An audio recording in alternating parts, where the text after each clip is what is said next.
I'm delighted to welcome our guest today, Alex LaRusso. Alex is a producer and personality. Alex, thanks for joining me. Thank you for having me. Well, firstly, I want to congratulate you on being back on Twitter. Your account was restored by Elon Musk. So how does it feel to be back? It's so much of an honor to get reinstated less than an hour after the president of the United States. So I was actually out celebrating that. I knew the president was going to come back on after the results of the poll looked like they were in his favor. And then once he tweeted like that he was bringing back the president, I had a few members of the House Freedom Caucus tweet at Elon to also bring me back. And one of the members texted me because he was about to send a text or a tweet about it. And he said, check your account. I think you're back. So I checked and I was back. So I was freaking out.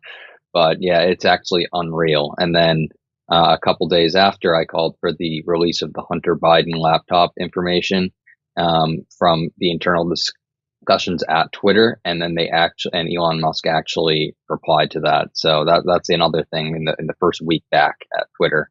Oh my gosh! So what did you tweet at him, and then what did he say back to you?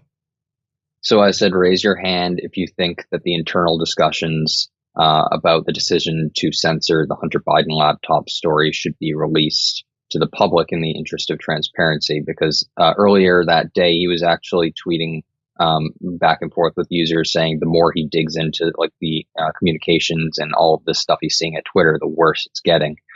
So I thought, like, why not take the most egregious case of, election censorship, and it might have interfered with the results of the election, because if people actually knew that and it wasn't a suppressed story, they might have voted a different way.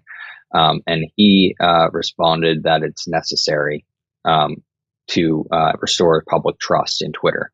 So, and he actually tweeted 24 hours ago that he's going to start releasing information on that, and then information on individual account suspensions as well. Communications that went on behind the scenes at Twitter in email chains, and then Slack communications as well, it seems.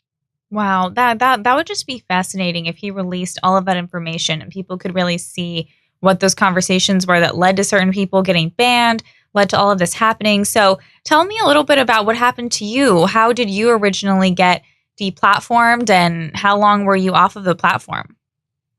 Yeah, so I was growing at an exponential rate. I reached 85,000 followers, and I was retweeted by Trump about 8 times, I believe.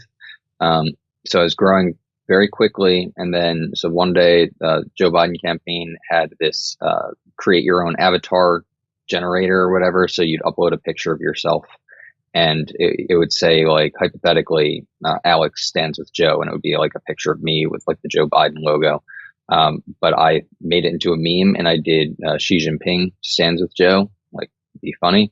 And that was my last tweet that I sent. And then 30 minutes later, I was suspended. Twitter says that wasn't the reason. There was like a theory that was like a manipulated image, and I was spreading disinformation, but Twitter says that wasn't the reason, and that I was actually suspended for platform manipulation and spam, and they did not elaborate on what that meant. But for 2.5 years, probably more, I went on without an answer. I still don't have a clear answer, but I had individuals at the FCC and the White House both reaching out to Twitter, and they said that senior executives did not want me back on the platform. No more information other than that. And I'm just glad to be back, but I'd like to get some, answers for not only myself, but other accounts, because there have been thousands of other accounts who have had similar stories. And I'm told by somebody who communicated with Elon that he's very, very upset that happened, and that there is sufficient evidence backing that up. Wow. And so do you think how it kind of worked was they had Slack channel, like a way that they all chatted, and they would post certain things about someone and say, like, should we ban this person? Because I know that was leaked, I think, in the past, maybe by Project Veritas, saying this about certain accounts. And so do you think that's how it works? Yeah, I think in the case of higher profile individuals, that's how it works, especially if it's a bigger decision. I know I've seen the internal Slack chats of the libs of TikTok when they were trying to suspend them, they were going back and forth on policy violations in their Slack channels. I don't think that happens for every individual case, but what I can say is that I do believe, because at Twitter they have panels. So it's like this panel where you can you put notes on the account, or you just lock or restrict an account. That's how they take action against accounts. So I can't confirm this, but I would say at a company like of that size, if you were to take actions on an account for policy violations, what I think they would do was check off a policy violation and then write a note of, what happened.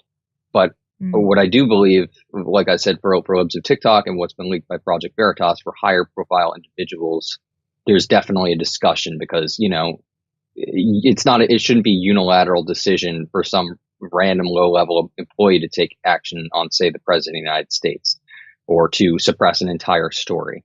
So I would think that lower level employee would seek advice from upper management and saying, this is potentially a violative content. Should I take action? They're a high profile user.